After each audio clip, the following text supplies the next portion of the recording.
ಇಡೀ ಫ್ಯಾಮಿಲಿಯನ್ನ ಅರೆಸ್ಟ್ ಮಾಡಬೇಕು. ಅವನ ಪಾಪದ ಕೊಡ ತುಂಬುತ್ತು ಅಂತಾರಲ್ಲ, ಅವ್ರ ಪಾಳೆಗಾರಿಕೆ ಸಂಸ್ಕೃತಿಯನ್ನ ಅದು ಮೆಟ್ಟಿ ನಿಲ್ಲಕ್ಕೆ, ಅದನ್ನ ಬಗ್ಗಿಸ್ಲಿಕ್ಕೆ ಇದು ಈ ಪ್ರತಿಭಟನೆ ಒಂದು ಬೇಕಿತ್ತು. ಈ ಪ್ರತಿಭಟನೆ ನಿಜವಾಗ್ಲೂ ಅನಿವಾರ್ಯ ಆಗಿತ್ತಾ ಅಂತ ಎರಡು ವಿಧದಲ್ಲಿ ನೋಡಬೇಕು. ಒಂದು, ನಾವು ಆ ಮಹಿಳೆಯರೊಂದಿಗೆ ನಾವಿದ್ದೇವೆ ಅಂತ ಹೇಳಲಿಕ್ಕೆ ಇಡೀ ಮನುಕುಲ ಯಾರು ಇದನ್ನು ವಿರೋಧಿಸ್ತಾರೋ ಅವರೆಲ್ಲ ಬಂದಿರೋ ಅಂಥದ್ದು ಆ ಮಹಿಳೆಯರ ಬೆಂಬಲಕ್ಕೆ. ಆದರೆ ಸರ್ಕಾರದ ವಿಚಾರಕ್ಕೆ ಬರೋದಾದರೆ ಎಷ್ಟು ಆಟಗಳನ್ನು ಆಡ್ತಿದ್ದಾರೆ ಅಂದರೆ, ಅವನು ಹೋಗಿದ್ದಾನೋ ಇಲ್ವೋ ಅನ್ನೋದು ಏರ್ಪೋರ್ಟಲ್ಲಿ ಹೋಗಿ ಚೆಕ್ ಮಾಡಿದ್ರೆ ಗೊತ್ತಾಗ್ತಿತ್ತು ಹೋಗಿದ್ದಾರಾ ಇಲ್ವಾ ಅಂತ, ಯಾವ ದೇಶಕ್ಕೆ ಹೋಗಿದ್ದಾರೆ ಏನು ಅಂತ. ಅದು ಮಿನಿಮಮ್ ಕಾಮನ್ ಸೆನ್ಸಿನ ವಿಚಾರ. ತುಂಬ ಭಾರಿ ಮೈನರ್ ವಿಚಾರ ಇವೆಲ್ಲ. ಇದನ್ನೆಲ್ಲ ನಮ್ಮಂಥ ಸಾಮಾನ್ಯ ಜನರಿಗೆ ಹೊಳೆಯುತ್ತೆ ಅಂದರೆ ಸರ್ಕಾರಕ್ಕೆ ಯಾಕೆ ಹೊಳೆಯಲ್ಲ ಅನ್ನೋದು ಒಂದು ಮೂಲಭೂತ ಪ್ರಶ್ನೆ. ಅದು ಗೊತ್ತಿಲ್ವಲ್ಲ, ಈ ಸರ್ಕಾರಕ್ಕೆ ಗೊತ್ತಾಗ್ಲಿಲ್ವಲ್ಲ ಅನ್ನೋದು. ಮತ್ತು ಹೋಗಿ ಒಂದು ತಿಂಗಳಿಗೆ ಆತ ಅಷ್ಟೆಲ್ಲ ನಾಟಕ ಆಡ್ತಿದ್ದಾನೆ. ಮತ್ತು ಅವರು ಬೇರೆ ದೇಶಕ್ಕೆ ಹೋಗಿಲ್ಲ, ಇದೇ ದೇಶದಲ್ಲೇ ಇದ್ದಾರೆ ಅಂತ ಬರ್ತಾ ಇದೆ. ಅವನ ಬೇರೆ ಇದನ್ನು ನೋಡಿ ಚಲನವಲನನ್ನ ಇಲ್ಲೇ ಇದೇ ದೇಶದಲ್ಲಿದ್ದಾನೆ, ಕರ್ನಾಟಕದಲ್ಲೇ ಇದ್ದಾನೆ ಅಂತೇಳಿ ಕಂಡುಹಿಡಿತಾ ಇದ್ದಾರೆ. ಇದನ್ನು ಕಂಡುಹಿಡಿಯೋಕ್ಕೂ ಕೂಡ ಇಷ್ಟು ದಿನ ಬೇಕಾಗಿತ್ತಾ ಅನ್ನೋದು ಒಂದು. ಮತ್ತು ಇದು ಏನಿದೆ, ಇದು ಎಕ್ಸಾಸ್ಟೆಡ್, ಅವನ ಪಾಪದ ಕೊಡ ತುಂಬುತ್ತು ಅಂತಾರಲ್ಲ, ಅವ್ರ ಪಾಳೆಗಾರಿಕೆ ಸಂಸ್ಕೃತಿಯನ್ನು ಅದು ಮೆಟ್ಟಿ ನಿಲ್ಲಕ್ಕೆ, ಅದನ್ನು ಬಗ್ಗಿಸ್ಲಿಕ್ಕೆ ಇದು ಈ ಪ್ರತಿಭಟನೆ ಒಂದು ಬೇಕಿತ್ತು. ಯಾಕೆಂದರೆ ಇಲ್ಲಿನ ಜನ ಎಷ್ಟು ನಲುಗೋಗಿದ್ದಾರೆ ಅಂತಂದರೆ, ಅಷ್ಟೆಲ್ಲ ಅನ್ಯಾಯ ಮಾಡ್ತಿದ್ರು ಮೇಡಮ್. ನಾವುಗಳು ಬಂದರೆ ಇವರು ವಿಡಿಯೋಗಳನ್ನ ಮಾಡಿ ನಮ್ಮನ್ನು ನೆಕ್ಸ್ಟ್ ಟಾರ್ಗೆಟ್ ಮಾಡ್ತಾರೆ, ನಾವು ಬರಲಿಕ್ಕಾಗಲ್ಲ ಅನ್ನೋ ಥರದ ಜನಸಾಮಾನ್ಯರ ಮಧ್ಯೆ ಒಂದು ಭಯವನ್ನು ಹುಟ್ಟಿಸಿದ್ದಾರೆ. ಆ ಕಾರಣಕ್ಕೆ ಇವತ್ತು ಇಡೀ ದೇಶದಾದ್ಯಂತ ಏನು ಇವತ್ತು ಬಂದಿದ್ದಾರೆ ಇದಕ್ಕೆ ಹಾಸನ ಚಲೋ ಯಶಸ್ವಿಯಾಗಿ ನಡೀತಿದೆ. ಇದಕ್ಕೆ ಆ ಮಹಿಳೆಯರ ಬೆಂಬಲಕ್ಕೋಸ್ಕರ ನಾವು ಬಂದಿದ್ದೀವಿ. ಸರ್ಕಾರ ಇನ್ನೂ ಫಾಸ್ಟಾಗಿ ಕೆಲಸ ಮಾಡಬೇಕು. ಮತ್ತು ಇದು ಯಾವುದೋ ಸಾಮಾನ್ಯ ಪ್ರಕರಣ ಅಲ್ಲ. ಮತ್ತು ಎಷ್ಟು ವರ್ಷಗಳಿಂದ ನಡೀತಿದೆ ಅನ್ನುವಂಥದ್ದು ನಮ್ಗೆ ಗೊತ್ತಾಗ್ತದೆ, ಒಂದೆರಡು ದಿನದಲ್ಲ. ಯಾಕೆಂದರೆ ಅವರಪ್ಪ ರೇವಣ್ಣ ಅವರು ಹೇಳ್ತಾರೆ ಇದು 5 ವರ್ಷದ ಹಿಂದಿನ ಘಟನೆ ಅಂತ. ಅಂದರೆ 5 ವರ್ಷದಿಂದ ನಡೀತಿತ್ತು ಅಂತ ತಾನೇ ಅರ್ಥ. 5 ವರ್ಷದಿಂದ ಘಟನೆ ಅಂದರೆ ಅಷ್ಟು ಸಾಮಾನ್ಯ ಆಗೋಗಿದೆ ಈ ಪಾಳೆಗಾರರ ಬಗ್ಗು ಬಡಿಲಿಕ್ಕಬೇಕು ಅಂದರೆ ಇಡೀ ಫ್ಯಾಮಿಲಿಯನ್ನು ಅರೆಸ್ಟ್ ಮಾಡಬೇಕು. ಮತ್ತು ಹಂಚಿರೋರ್ನ ಹೆಂಗೋ ಅರೆಸ್ಟ್ ಮಾಡಿದ್ದಾರೆ, ಇದರಿಂದ ಯಾರ್ಯಾರಿದ್ದಾರೆ ಈ ಗ್ಯಾಂಗನ್ನು ಮಾಡಿ ಅವ್ರು ನೆಕ್ಸ್ಟು MP ಆದರೂ ಕೂಡ ಅದನ್ನು ವಜಾಗೊಳಿಸಬೇಕು, ಮಾನ್ಯಗೊಳಿಸಬೇಕು ಅಂತ ನಾವು ಸರ್ಕಾರದ ಮೇಲೆ ಒತ್ತಾಯವನ್ನು ಮಾಡ್ತೀವಿ. ಈಗ ಮುಖ್ಯವಾಗಿ ಮತ್ತೆ MP ಚುನಾವಣೆಗೆ NDA ಮೈತ್ರಿಕೂಟದಿಂದ ನಿಂತಿರುವಂಥದ್ದು ಗೆಲ್ಲುವ ಸೂಚನೆ ಎಲ್ಲ ಕಾಣ್ತಿದೆ ಅನ್ನೋದು ಮಾತುಗಳು ಇಲ್ಲಿನ ಸ್ಥಳೀಯ ಗ್ರೌಂಡ್ ರಿಪೋರ್ಟ್ಗಳು ಒಂದಷ್ಟು ಮಾತಾಡ್ತಿವೆ.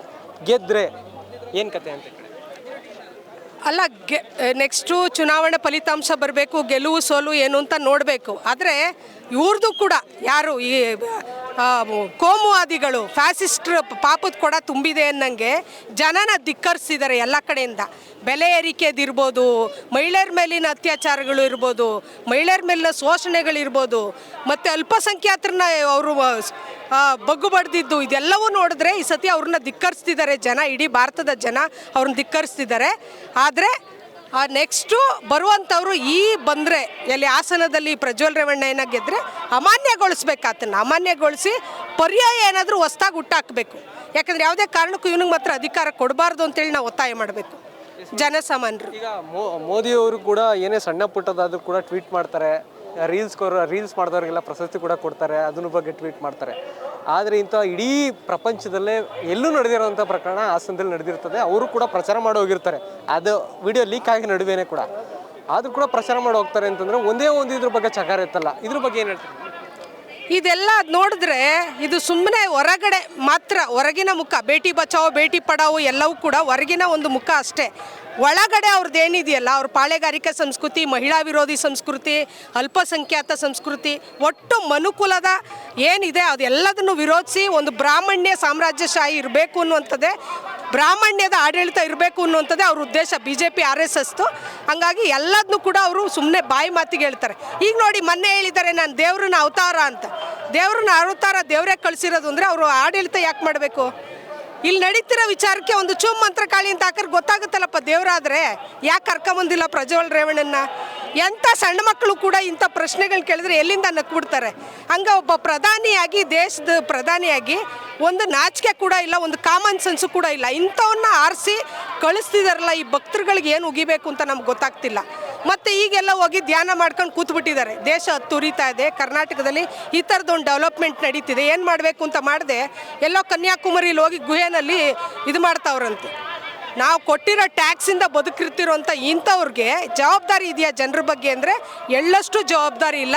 ಹಾಗಾಗಿ ಈ ಚುನಾವಣೆ ಖಂಡಿತ ಒಂಥರ ಟ್ರಾನ್ಸ್ಪರೆಂಟ್ ಆಗಿ ನಡೆದ್ರೆ ಇಂಥವ್ರನ್ನ ಒದ್ದು ಹೊರಗೆ ಹಾಕಬೇಕು ಅನ್ನುವಂಥದ್ದೇ.